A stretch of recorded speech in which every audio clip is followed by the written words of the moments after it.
Muy buen día, saludo cordial, abrazo fraternal para todos ustedes en cualquier lugar del mundo donde estén, a través de Radio Integral o aquí en Meet o qué sé yo, a través de algún lugar que Dios va a utilizar para que usted nos escuche. Lina María, desde el barrio Satélite en la ciudad de Cali, que se llama Morichal, está con nosotros. Igualmente los demás, un saludo cordialísimo. Como los saludan y vuelven y los saludan, voy a darles a todos la bienvenida. Lina María. Hola, muy buenos días. Les saluda Lina Gutiérrez desde Cali, Colombia. Hoy cambié de barrio. Hoy estoy desde El Ingenio. Ay. Así que le doy la bienvenida a cada uno de los oyentes que se une a través de Meet, a través de Radio Integral y a nuestros comentaristas, Diana Carolina, Don Carlitos, y yo había visto a Don Antonio. Bueno, debe regresar ahorita. Así que bienvenidos todos. Adelante, Diana. Hola, muy buenos días a todos.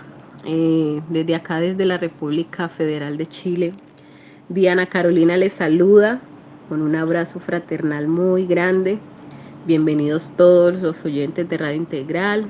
Dios lo bendiga, Pastor, Linita, hermano Carlos, Georgina, Mari, Francisco, Leticia, todos los que se van conectando, a todos los que nos escuchan. Un saludo muy, muy grande. Aquí estamos listas, estamos por acá ya se nos está metiendo verano, caluroso está, pero gracias a Dios me hacía falta el calorcito. Aquí estamos, adelante. Buen día para todos, cordial saludo también para Diana Carolina, los que aparecen aquí, Francisco Antonio, doña Georgie, Elizabeth, Lina, la felicito por haber cambiado de estrato, Leticia del Real, y al Pastor Osvaldo, y a todos los que nos escuchan a través de la emisora y a través de estar conectados.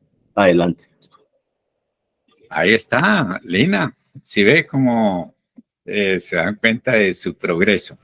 Estamos en Efesios capítulo número 6, el versículo número 12, que lo vamos a estar leyendo para recordar y tomar algunas cositas más, porque tengo aquí para compartir con ustedes una buena explicación de lo que es la armadura de Dios. Así que nos alistamos.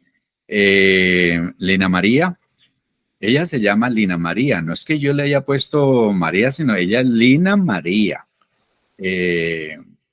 Muy pronto vamos a cambiarle el nombre de Diana para ponerle María Carolina, y así sucesivamente para que lleven un buen nombre. Mira, por ejemplo, la hermana Mari, realmente ella se llama María.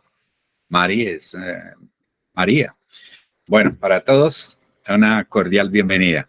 Yo leo aquí entonces en la versión TLA y la versión 60 para luego entrar a me parece a mí, ojalá ustedes tengan el mismo criterio, porque fíjese que con este video que nosotros dimos del origen de Satanás, por qué se volvió Satanás y todo, cuando lo expuse enfatizando lo que es el principio del diablo, que es la rebelión, varios me dijeron, es que yo ni entendí eso. Ya no sé, entonces tengo que llevar, es como de guerra, como de policías y ladrones, algo así, yo no entiendo. Y espero que aquí me pareció muy, muy, muy buena la explicación. ¿Qué cambió? Un concepto que durante mucho tiempo de pronto yo tuve. No, si ya lo hizo otro, yo lo hago por este otro lado, no. Encontré sabiduría es cuando alguien ha recorrido un camino, digamos que Lina María dice, yo digo, es que voy a ir al eje cafetero. Lina María, que ha tenido su finca y varios viajes y va muy seguido, entonces lo sabio yo es preguntarle a Lina María, carretera, caminos, restaurantes, todo para tener la información. ¿Para qué tengo yo que ir a bregar y a luchar cuando ya otra persona tiene la información? Igual nosotros, si otro ha vivido una experiencia, ha tenido una enseñanza, nos acorta el camino, es sabio aprovechar ese consejo, esa guía, esa orientación.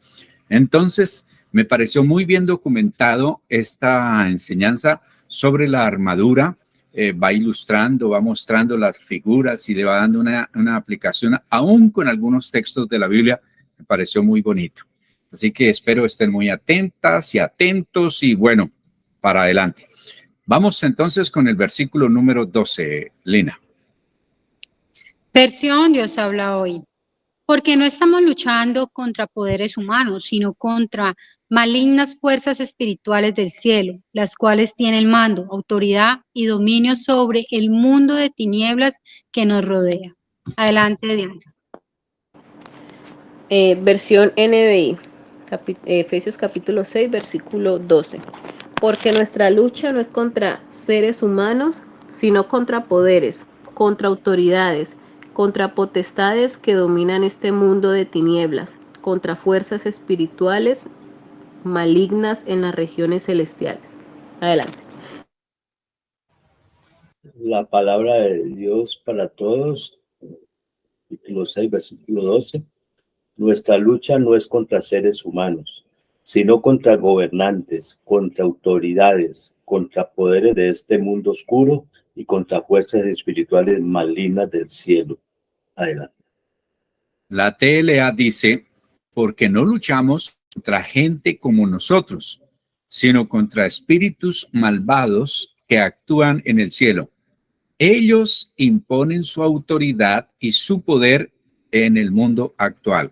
Y que no me gusta mucho, diluye demasiado el texto aquí de la carta a los Efesios capítulo 6, versículo número 12, que dice de la siguiente manera: porque no tenemos lucha contra sangre y carne, sino contra principados, contra potestades, contra gobernadores de las tinieblas de este siglo, contra huestes espirituales de maldad en regiones celestiales. Entonces aquí tenemos nosotros la enseñanza, la advertencia y todo lo demás. Lina María, y por supuesto, para todos los demás, ¿nosotros vamos a tener una lucha o estamos ya en lucha? Lina. Ya estamos en lucha.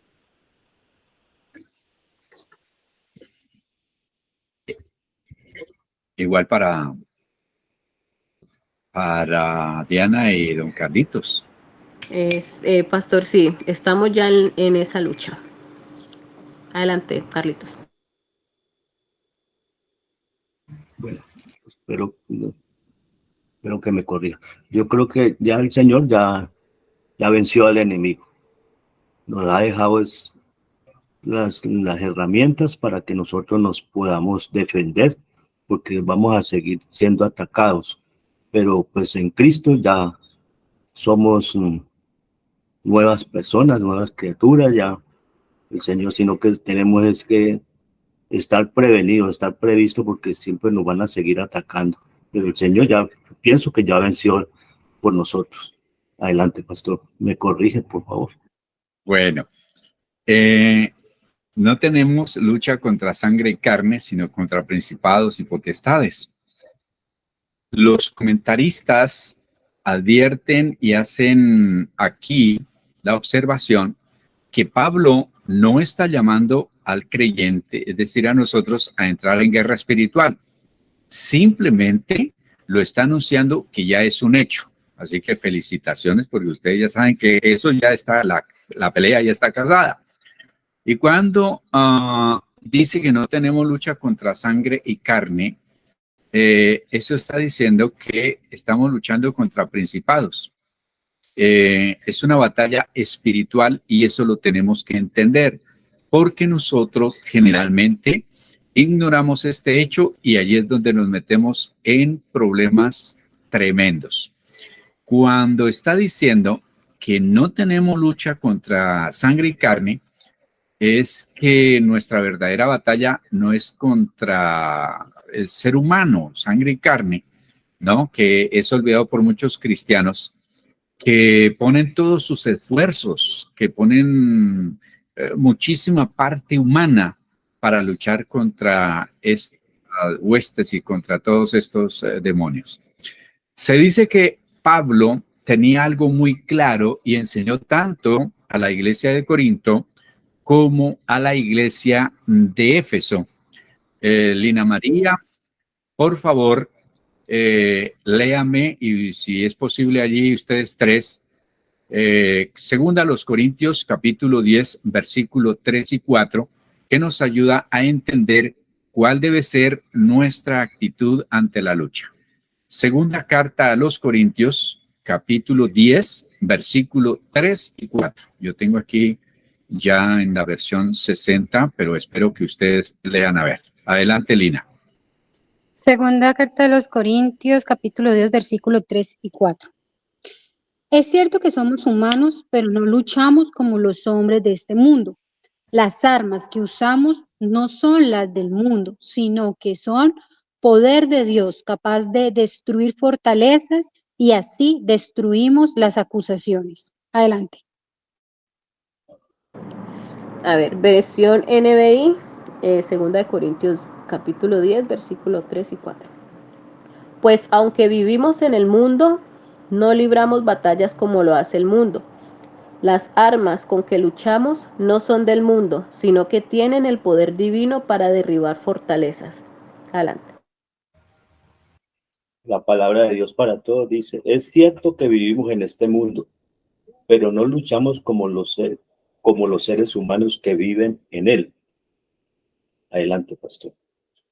La versión 60 dice, pues aunque andamos en la carne, no militamos según la carne, porque las armas de nuestra milicia no son carnales, sino poderosas en Dios para la destrucción de fortalezas. Elina María, en lo que oyó usted de las diferentes versiones, ¿qué fue lo que entendió? ¿Qué fue lo que captó? A ver, dándole como una aplicación a esta enseñanza que el apóstol Pablo está haciendo a la iglesia de Corinto y que luego, ahora, está transmitiéndola también a la iglesia de Éfeso. Pues, pastor, lo que yo entiendo es que sí, está diciendo, ciertamente somos humanos, pero no luchamos como los hombres de este mundo. O sea, decía usted igual ahorita un comentario que yo estaba de acuerdo, que estamos tan enfocados a este mundo, que luchamos por cosas de este mundo y nos enfrentamos a cosas de este mundo. O sea, no estamos viendo que no es ese el propósito, que hay algo más allá por el cual tenemos que luchar, ¿sí? Que nuestra meta final es estar con Cristo, y para eso nos vamos a enfrentar y a fortalecer y a destruir todo lo que el enemigo quiera colocarnos al frente para desviarnos de nuestra meta. Así lo veo yo. Adelante. Bueno, pues yo entiendo pues de que, bueno, vivimos en un mundo que cada día está siendo gobernado por Satanás, ¿no? Nosotros, la lucha que mantenemos y que nos toca permanecer firmes en esa lucha, pues sabemos que no, como lo dice la palabra aquí de Dios, no es contra humanos, ¿no? No vamos a batallar como lo haría así, por ejemplo, un grupo, o sea, el ejército, que van a batallar con armas hechas por el hombre, ¿no? Sino que nuestras batallas sabemos que son espirituales, y que la única manera de derribar, de poder luchar y de derribar esos ataques es con las armas que Dios nos ha dado, que principalmente es la palabra, que es la espada y la oración, ¿no? Entonces lo veo así, de esa manera, pastor. Adelante. Sí, entiendo que nosotros nos ponemos casi siempre a pelear con las personas, pero Lo que entiendo aquí es que el Señor nos dice que no nos pongamos a pelear con los seres humanos, porque ellos están siendo utilizados por el enemigo para atacarnos a nosotros. Somos débiles, si no conocemos la palabra, pues más fácil nos van a atacar y van a abusar. De todas maneras, siempre estamos tentados para pecar y el diablo nos trata de mover el piso por siempre, pero tenemos que entender, pues, no devolver, entiendo yo, mal por mal, o si alguien me insulta, pues no devolverle con lo mismo insulto, porque yo sé que él no es por el que él quiere, sino porque el enemigo lo tiene dominado y es el que domina este mundo, y uno se pone a pelear con las personas, pero hay que utilizar, son las armas que el Señor nos da de defendernos, pero para eso tenemos que conocer la palabra. Así pienso, no sé, pastor. Bueno, esta mañana trataba de explicarle aquí a uno de los celadores de nuestra cuadra por qué solamente en Jesucristo hay salvación. Y él se hacía esa pregunta, ¿pero por qué solo en Jesucristo? Decía, mire, hay una naturaleza que es humana y otra naturaleza que es espiritual. Mucha gente no entiende, y le expliqué ahí, porque hay que utilizar los términos, pero explicarle la unión hipostática. La unión hipostática es que el Señor Jesucristo es 100% Dios y 100% humano. Entonces, Él, para poder salvarnos, tenía que tener la naturaleza humana siendo Dios. Y eso se le ha complicado esto en la cabeza para muchos. Si usted lee atentamente el Evangelio de Juan, va a encontrar muchas referencias, pero tomé esta, del capítulo 3, versículo 6, y dice, lo que es nacido de la carne, carne es, y lo que es nacido del espíritu, espíritu es. Es decir, hay un mundo espiritual, hay una creación espiritual, hay una naturaleza espiritual y otra carnal. El apóstol aquí está diciendo, no mire la lucha en todas estas situaciones que son las personas. Detrás de eso realmente hay seres, en este caso seres espirituales. Y como son seres espirituales, se tienen que tener una armadura o una vestidura o una defensa de orden espiritual. Entonces él toma allí la figura de la armadura del soldado, que es lo que espero compartirles inmediatamente a ustedes para que estemos atentos y podamos, digamos, avanzar un poco aquí en todo esto que estamos viendo. Entonces, nos disponemos aquí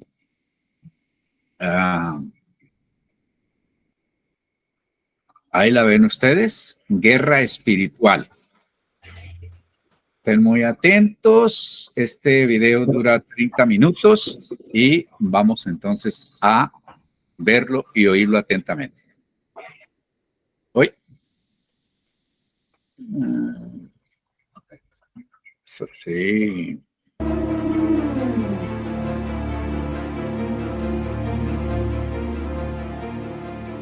Todos los días, una guerra invisible se libra a nuestro alrededor. Esta guerra invisible no es escuchada, pero sentida en todos los aspectos de nuestra vida.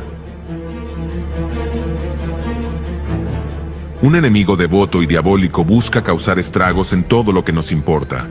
Tu corazón, tu mente, tu matrimonio, tus hijos, tus relaciones, tu resiliencia, tus sueños y tu destino. Pero su plan de batalla depende de cogernos desprevenidos y desarmados. El apóstol Pablo era consciente de la guerra espiritual y del mundo, por lo cual en su carta a los Efesios nos insta a revestirnos de la armadura de Dios para estar firmes contra las acechanzas del diablo. Bienvenido, querido y distinguido oyente.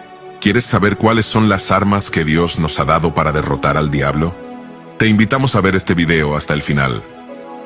Antes de profundizarnos en este tema, no te olvides de suscribirte a nuestro canal y activa la campanita de notificaciones para que YouTube te avise cada vez que publicamos un video nuevo. Empezamos.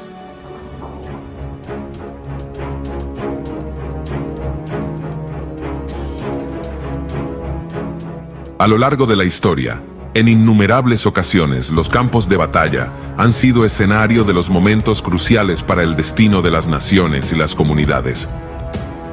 En esas ocasiones, algunos hombres se han destacado por su capacidad y han inclinado en favor de su bando el resultado de las contiendas más difíciles.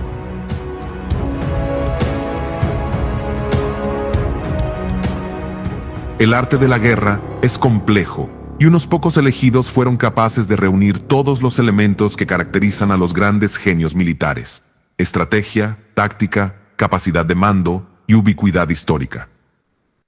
Esta es una posible lista de los más grandes estrategas de la guerra de todos los tiempos. Alejandro Magno, Ciro el Grande, Escipión el Africano, Julio César, Aníbal Barca, Guillermo el Conquistador, Carlomagno, Gengis Khan, Saladino y Napoleón Bonaparte. A lo largo de los siglos, miles de hombres han dedicado sus vidas a evaluar, definir, estudiar y aplicar las diversas estrategias militares que aplicaron estos hombres, buscando analizar y prever el éxito a la hora de la batalla. Antes de ir a una guerra, los generales estudian las tácticas antiguas, lo que ha funcionado y lo que no, la topología del terreno donde ocurrirá, el clima en el área y hasta cómo piensa el enemigo. Esto les permite desarrollar un plan de defensa y de ataque, y sin duda ha provisto de éxito a muchos hombres de guerra. Ahora bien, así como hay guerras en el ámbito terrenal, así también hay guerras en el ámbito espiritual. Las asambleas de Dios declaran la realidad de la guerra espiritual, reconociendo que el seguidor de Cristo está en conflicto con el mundo, con la carne y con el diablo. En el terreno celestial, las tácticas son diferentes. Nuestro enemigo no es visible a nosotros, por lo que no podemos simplemente observar su accionar.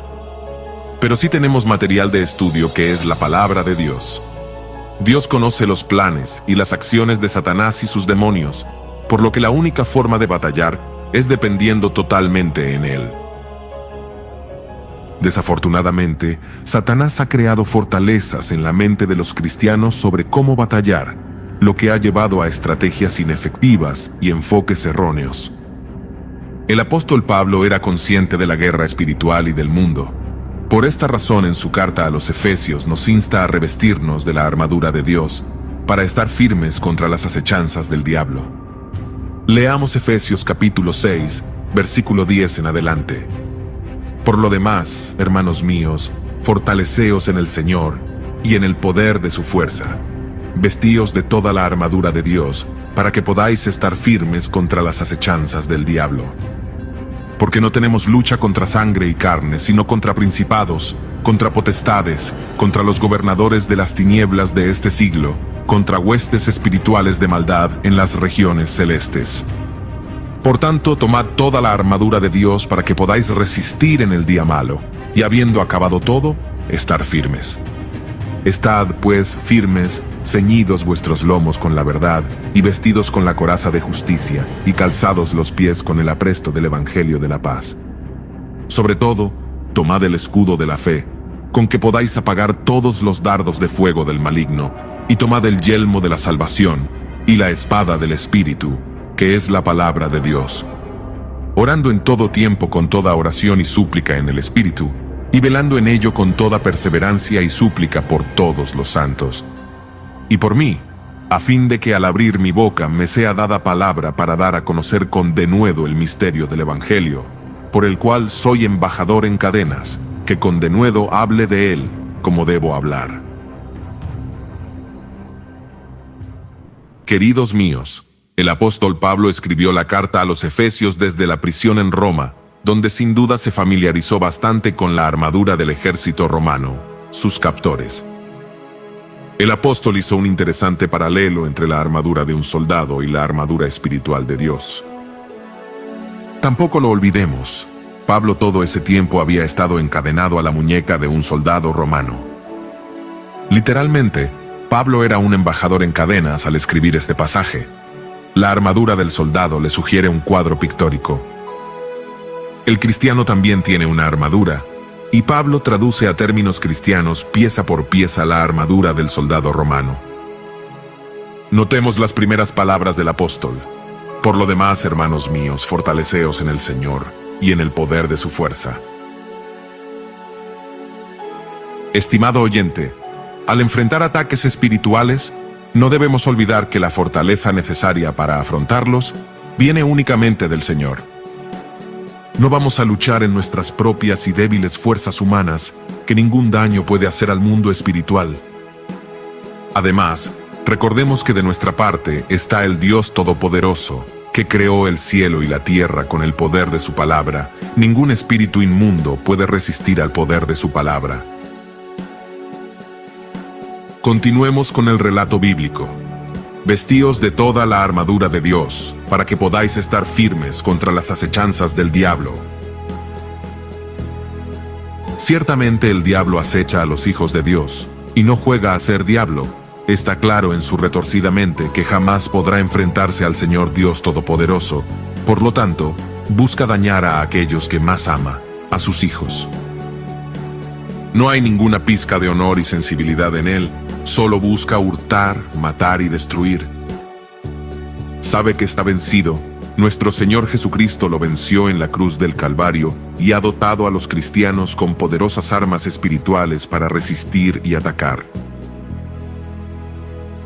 Continuemos con el relato bíblico, porque no tenemos lucha contra sangre y carne, sino contra principados, contra potestades, contra los gobernadores de las tinieblas de este siglo, contra huestes espirituales de maldad en las regiones celestes. Alguien ha dicho que la batalla de la fe no consiste en conquistar una posición defendida por el enemigo, sino defender una plaza que ya le fue arrebatada por nuestro gran capitán en la magna batalla del Calvario, donde venció al hombre fuerte armado y le despojó de sus bienes. Sin embargo, la lucha espiritual participa tanto del primer aspecto como del segundo.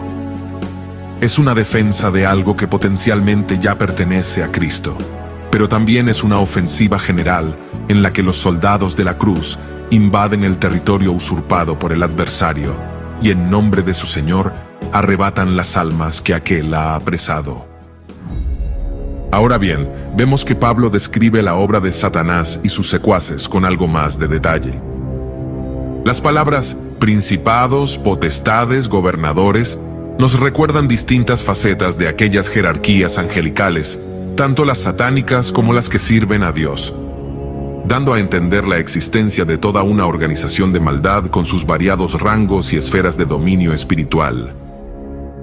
La primera palabra sugiere sus esferas o territorios, la segunda, su autoridad y poder, delegados del príncipe de este mundo.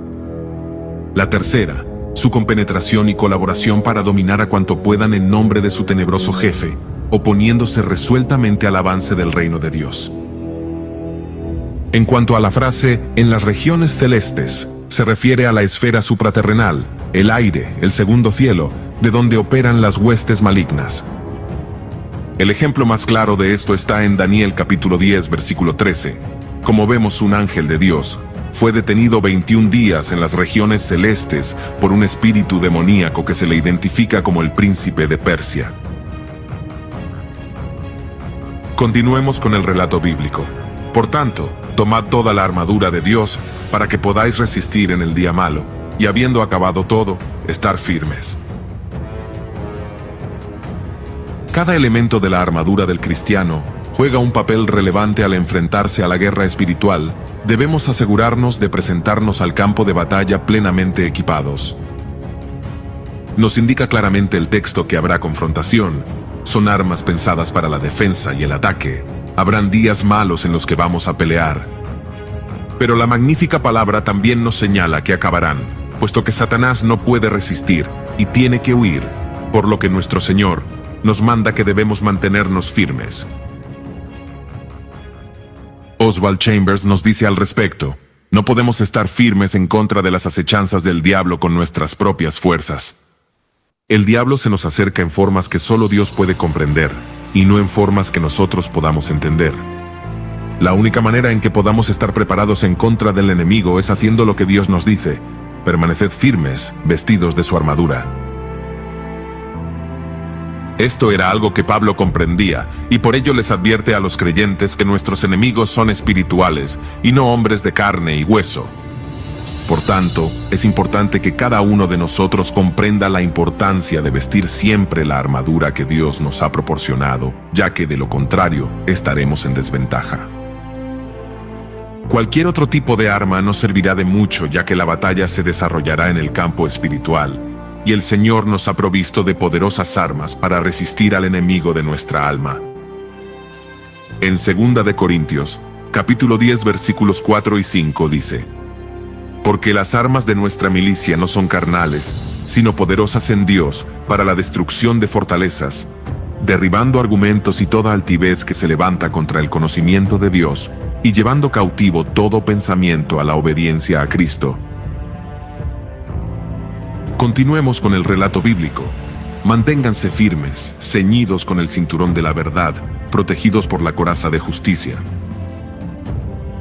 Queridos míos, en primer lugar tenemos el cinturón de la verdad. El cinturón de un soldado romano era de 15 a 20 centímetros de ancho y aseguraba todas las otras piezas de la armadura, porque estaban unidas a él, incluso la funda de la espada. Si el cinturón no era fijado correctamente, este podría desabrocharse durante la batalla, exponiendo sus partes íntimas, perdiendo sus armas y quedando en completa vergüenza. El cinturón de la verdad se refiere a nuestra integridad. Cuando no somos íntegros y llevamos una doble vida, nuestra conciencia nos acusa de hipócritas. El diablo se burla de nosotros y no somos capaces de ejercer libremente y con autoridad nuestros dones, ya que sabemos que no vivimos en santidad. La verdad de Dios se encuentra en la Biblia, a la cual debemos sacarle el mayor provecho al leerla, estudiarla y aplicarla en nuestra vida diaria, con la finalidad de tener una verdadera vida piadosa. A través del conocimiento y aplicación de la palabra de Dios, obtenemos: número 1. Llevar una vida santa, la cual aumenta la comunión entre Dios y el hombre. Número 2. Una vida íntegra nos da autoridad para vencer al enemigo de nuestra alma, ya que nuestra conciencia no nos acusa de hipocresía. Número 3. El vivir de acuerdo a las enseñanzas de las Sagradas Escrituras nos garantiza el respaldo de Dios en nuestras vidas, ya que es la presencia del Espíritu Santo la clave de nuestro éxito. Cuando Dios llamó a Gedeón a su servicio y éste temía, le dijo que la clave de su éxito dependía de su presencia en él. Toda nuestra vida debe estar cimentada en la verdad de Dios. Cuando nos ceñimos con la verdad de la palabra, todos los efectos de ella vienen a nosotros: honestidad, integridad, confiabilidad, rechazo a la falsedad, la mentira y el engaño. En otras palabras, no se trata simplemente de llenar nuestra mente con la verdad bíblica, sino que debemos permitirle afectar todo lo que decimos y hacemos. Cuando es así, seremos santos, no tendremos de qué avergonzarnos. El diablo no tendrá de qué acusarnos y podremos ejercer nuestros dones con toda autoridad. En segundo lugar, tenemos la coraza de justicia. Notemos también que la coraza o corcelete era otra parte importante del uniforme del soldado romano. Se colocaba encima de la túnica, haciéndose una sola pieza con ella mediante unas cintas de lona o cuero colocadas por arriba sobre los hombros, unida a otra pieza análoga de cuero o metal por la espalda y luego por debajo, al cinturón. Protegía los órganos vitales de pulmones y corazón, por lo menos contra golpes que vinieran de frente o por encima del escudo. Queridos míos, nuestras partes espirituales más vulnerables están protegidas por la justicia de Cristo, la cual nos ha sido imputada gracias a lo que Jesús hizo en la cruz. La palabra imputada quiere decir atribuir a una persona algo que no tiene, reconocer o dar crédito a favor de nuestra cuenta. Y Pablo lo dice de la siguiente manera. Leamos 2 de Corintios, capítulo 5, versículo 21. Al que no cometió pecado alguno, por nosotros Dios lo trató como pecador, para que en él recibiéramos la justicia de Dios. No lo olvidemos, como seres humanos imperfectos somos incapaces de producir nuestra propia justicia, ya que una mala obra botaría 1000 buenas obras, y esto haría pedazos nuestra conciencia. Pero al entender que nuestra salvación proviene de la fe en Jesucristo, las cosas son diferentes. La coraza de justicia se refiere a la justicia que nos imputa Dios, la cual nos protege de la culpa y condenación ante Dios, de tal manera que el diablo no puede atacar nuestra conciencia. David Wilkerson lo dijo de esta manera: si usted no tiene esta verdad en su vida, el diablo se divertirá arruinando sus sentimientos. Le dirá mentiras y lo empujará a hacer lo malo, a menos que usted tenga esta verdad como el fundamento colocado debajo de todo lo que usted cree. Ni su doctrina, ni su teología, ni su vida estará en lo correcto si usted no tiene esa verdad, y si no la entiende, ni siquiera podrá obedecer a Dios. Continuemos leyendo el relato bíblico, y calzados con la disposición de proclamar el Evangelio de la paz. Las sandalias, más bien botas o alpargatas gruesas, del soldado daban firmeza a sus pies, capacitándole para pasar por diversos terrenos sin lastimarse y quedar inutilizado para su cometido. Se atribuyeron el éxito de algunas batallas tanto de Alejandro Magno como de Julio César, al cuidado exquisito que pusieron en asegurar que su infantería estuviese bien calzada. En terreno rocoso, resbaladizo o mojado, semejante detalle podía hacer toda la diferencia entre un triunfo y una derrota. Amados míos, un calzado seguro es de lo más importante en nuestra batalla con el diablo, porque éste sabe aprovecharse si ocurre un resbalón que nos desequilibra. La expresión evangelio proviene del griego evangelion, la cual es una palabra compuesta que significa angelion, mensaje, literalmente buenas nuevas. Por lo tanto, los cristianos somos responsables de predicar este mensaje tal y como nuestro Señor Jesús lo ordenó. El profeta Isaías dijo: «Cuán hermosos son sobre los montes los pies del que trae alegres nuevas, del que anuncia la paz, del que trae nuevas del bien, del que publica salvación, del que dice a Sión: tu Dios reina». Ahora bien, Pablo nos aclara: ¿cómo pues invocarán a aquel en el cual no han creído? ¿Y cómo creerán en aquel de quien no han oído? ¿Y cómo oirán sin haber quien les predique?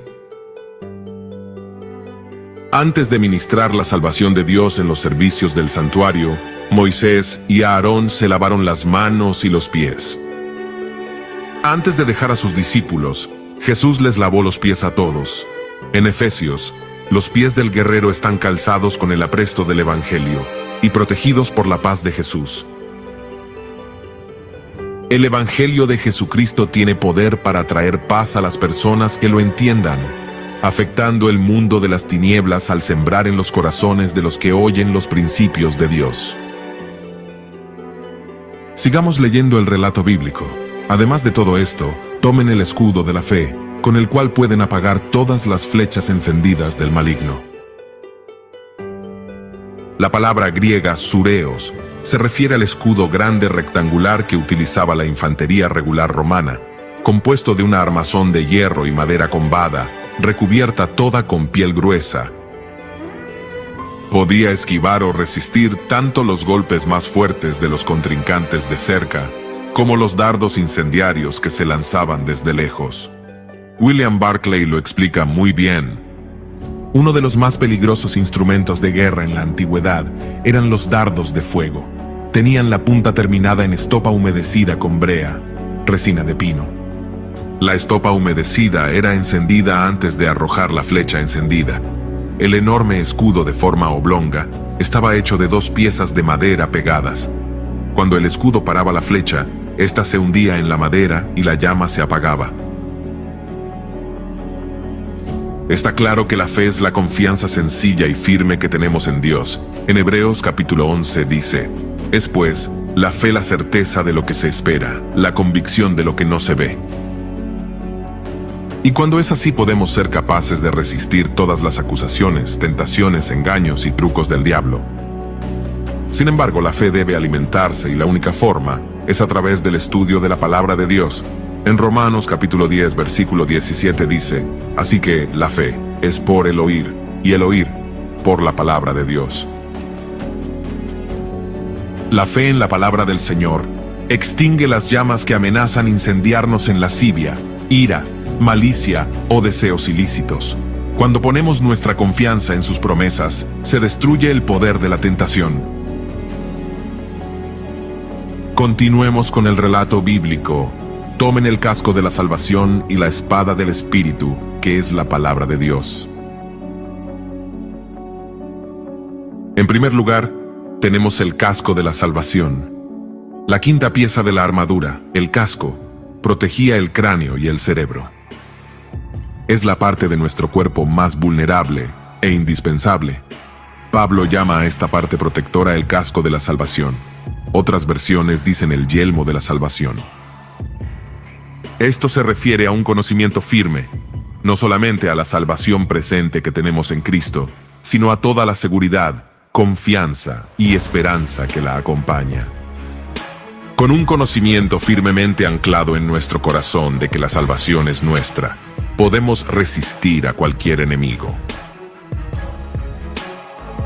En Primera de Tesalonicenses capítulo 5, versículo 8 dice, nosotros que somos del día, por el contrario, estemos siempre en nuestro sano juicio, protegidos por la coraza de la fe y del amor, y por el casco de la esperanza de salvación. A través de la esperanza de la salvación, protegemos nuestra mente. Pablo afirma que nosotros tenemos la mente de Cristo. Nuestra mente es sumamente importante.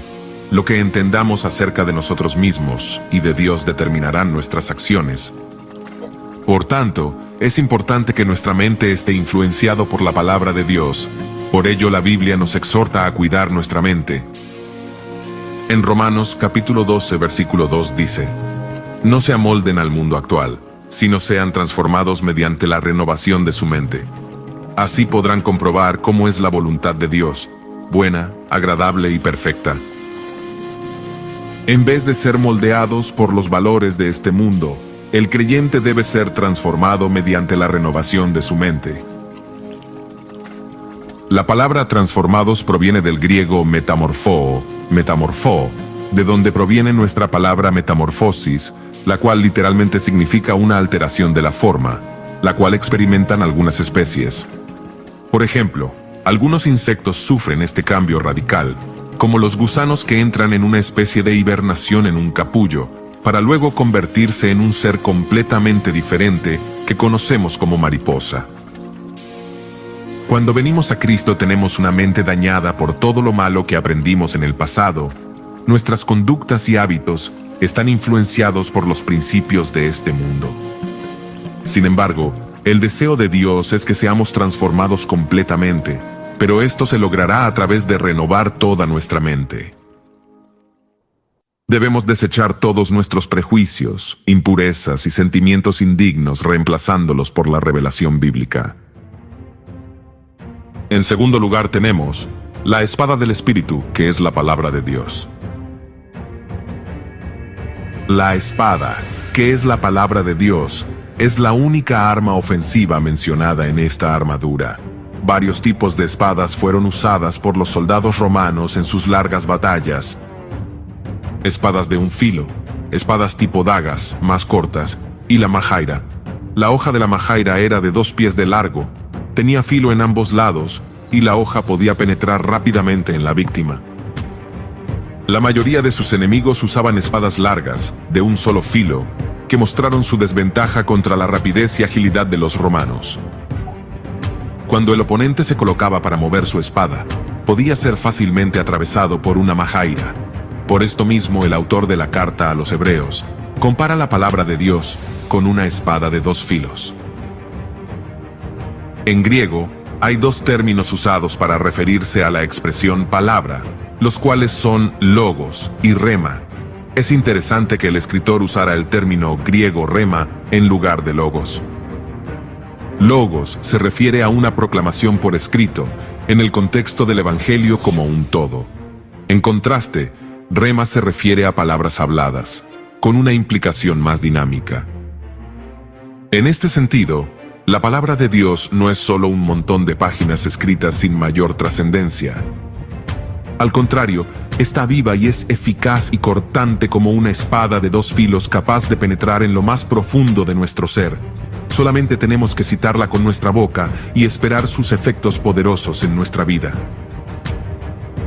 En la lucha con la tentación, esto significa que la palabra de Dios es nuestra mejor arma ofensiva y la más admirable. El hecho de que Jesús citara las Escrituras 3 veces durante la prueba de Satanás en el desierto debiera ser suficiente para convencernos de que hasta Dios encarnado se apoyó en la palabra para poder resistir al diablo.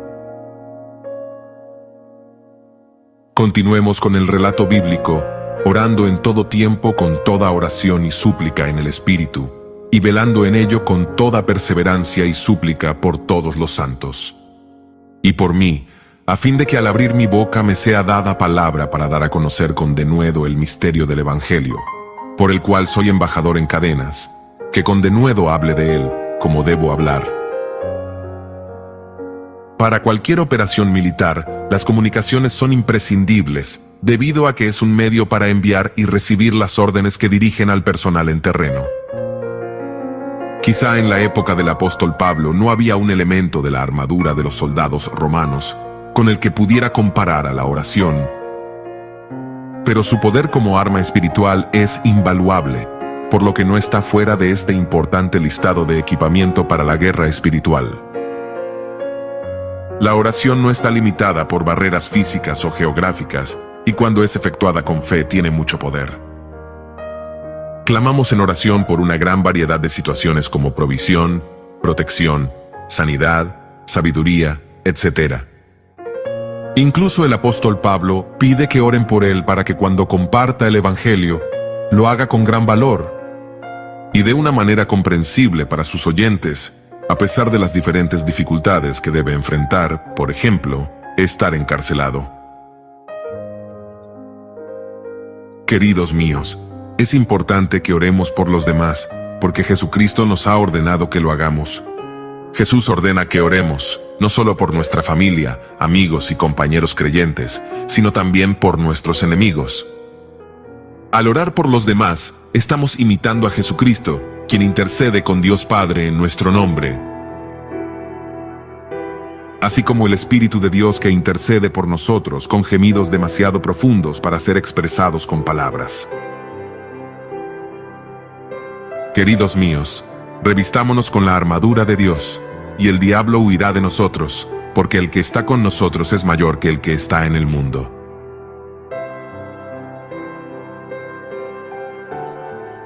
Y así estamos llegando al final de este estudio bíblico. Esperamos que esta información sea de gran bendición para tu vida. De mi parte es todo por hoy, y conmigo será. Hasta un próximo.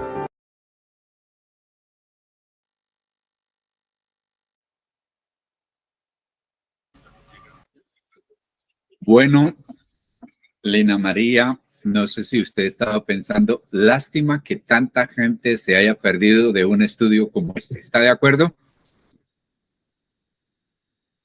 Sí,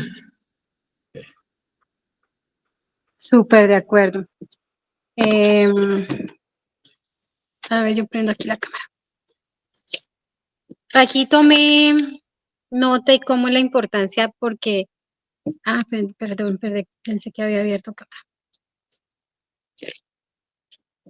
Que, pastor, que la importancia, porque es que mucho hablamos, vuelvo y repito lo de ayer, de revestirnos, ¿no? Con la armadura de Dios. Y yo sé que todo el mundo no lo sabemos, yo ya había leído, pero cuando uno mira ese puntico por puntico, y es que también revestirnos de esa armadura, que debemos permanecer con ella porque los ataques del enemigo van a estar ahí siempre, pero cuando habla del cinturón de la verdad, es eso, no es simplemente soy cristiana cuando vengo el jueves y el domingo a la iglesia, esa es mi vida, siempre, constante. O sea, que si tal vez no llegamos íntegros, porque la integridad, pues, no la teníamos, pero es empezar a limpiarnos y empezar a vestirnos con eso, empezar a mantenernos en esa verdad. La coraza de justicia, bueno, el calzado, o sea, cuando empezamos a desmenuzar, vemos la importancia, ¿no? Esta parte del punto 5, el casco, el casco, ¿no? Es allí donde tan importante protegernos de tener un conocimiento, pero ¿cómo vamos a tener ese conocimiento si no escudriñamos la palabra? Si pasamos tal vez, siendo cristianos, muchas veces pasamos por una lectura así, rápido. Y si no nos detenemos, no vamos a entender estos puntos tan importantes. Esa protección que Él nos da al tener un conocimiento, no nos vamos a dejar engañar fácilmente. Adelante. Diana. Bueno, pastor, yo ando en el transporte. No alcancé a escuchar muy bien porque me quedé sin internet un buen rato. Me tocó bregar para... No alcancé a escuchar. Bueno, pastor, lo importante.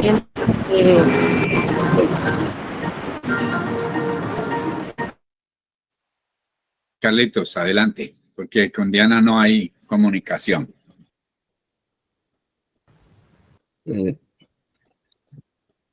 Lo importante que es, para poder conocer la verdad, tenemos que leer la Biblia, primero nacer de nuevo y empezar a leer la Biblia. Yo creo que eso sí no tiene de vuelta. No basta con que nosotros vayamos a la iglesia cumplidamente y cumplamos con todos los mandamientos que nosotros creemos, pero si no leemos, si no escudriñamos, si no escuchamos, es muy difícil uno defenderse con la verdad. Si no tenemos la verdad, no podemos pelear con nadie, no podemos discutir con nadie, no podemos enfrentarnos a nadie. Aquí, como ya les he comentado, aquí en este momento no está, por eso hablo de ella.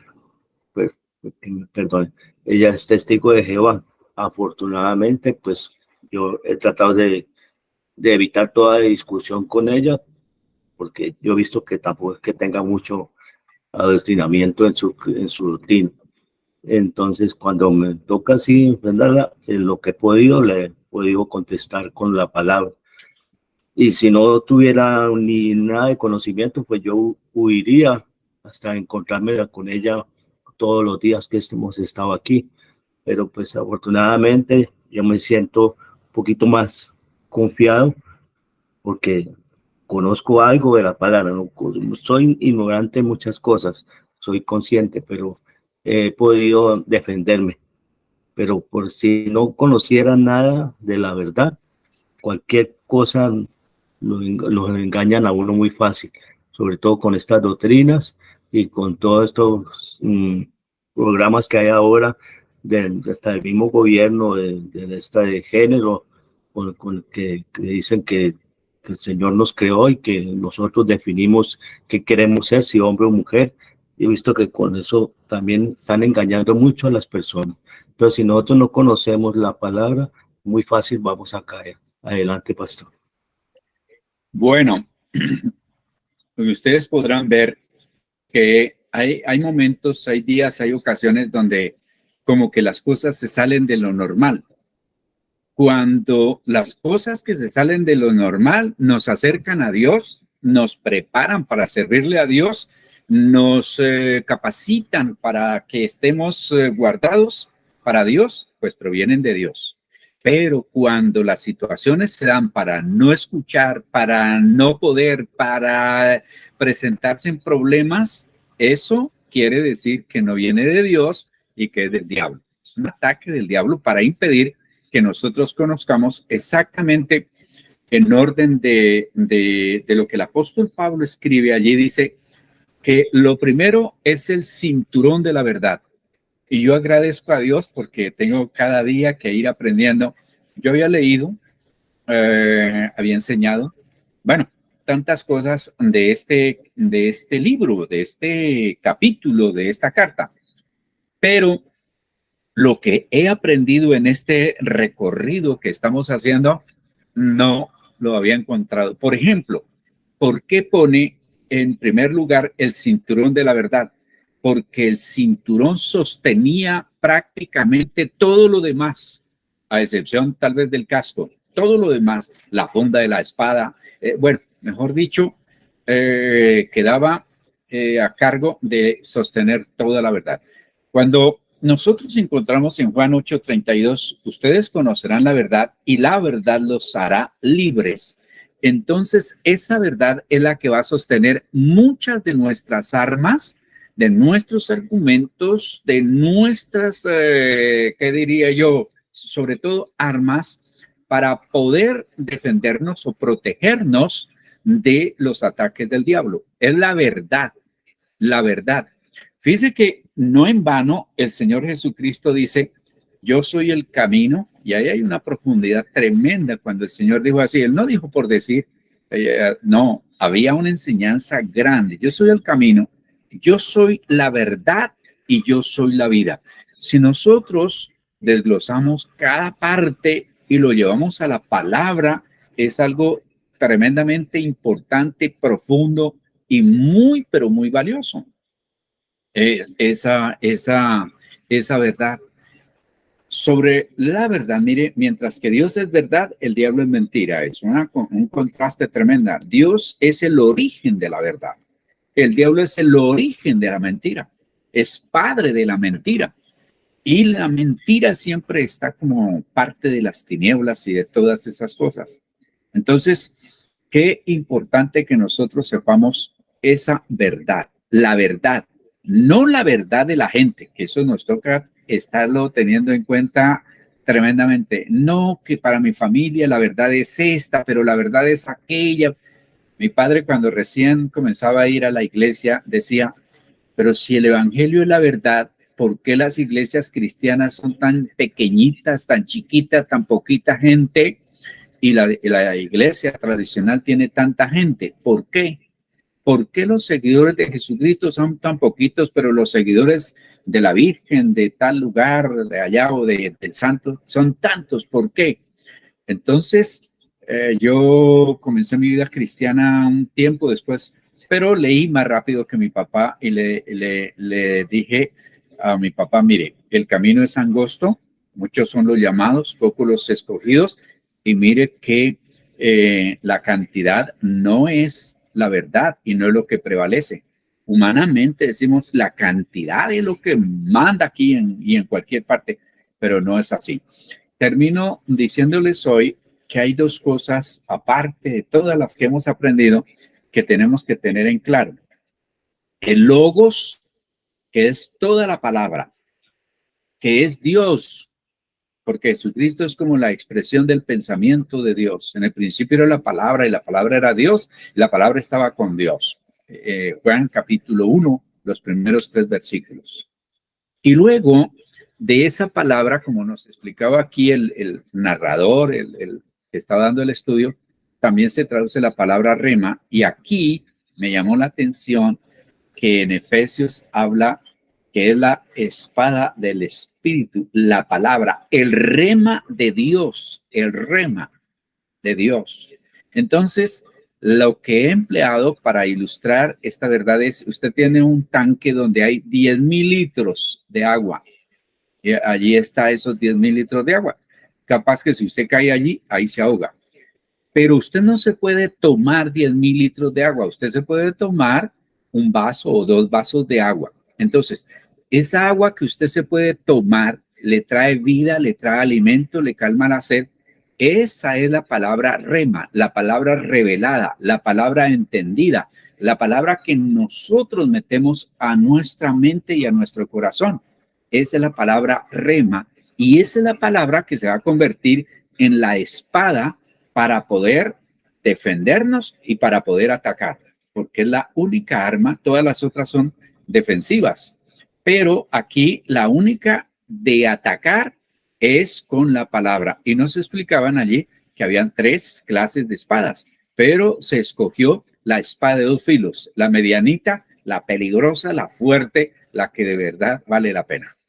Mañana, si presta Dios la vida, esperamos estar aquí y ya nos acercamos muchísimo al final de la carta a los Efesios y con la ayuda de Dios pasaremos a la carta a los Romanos. Ya verán ustedes que allí encontraremos muchas respuestas a nuestras necesidades y a nuestra vida cristiana. A Dios la gloria, la honra y gratitud. Lina María, desde Morichal, desde Ingenio, estudió de estrato, dijo Carlitos. A Diana, entrecortada, pero desde la República de Chile, a don Carlitos Zúñiga y a todos los que están aquí, que Dios los bendiga. Los que llegaron tarde se la perdieron. Eso es para que un poquito de esfuerzo que hay que sacrificar. Se la perdieron porque valió la pena. Hasta la próxima.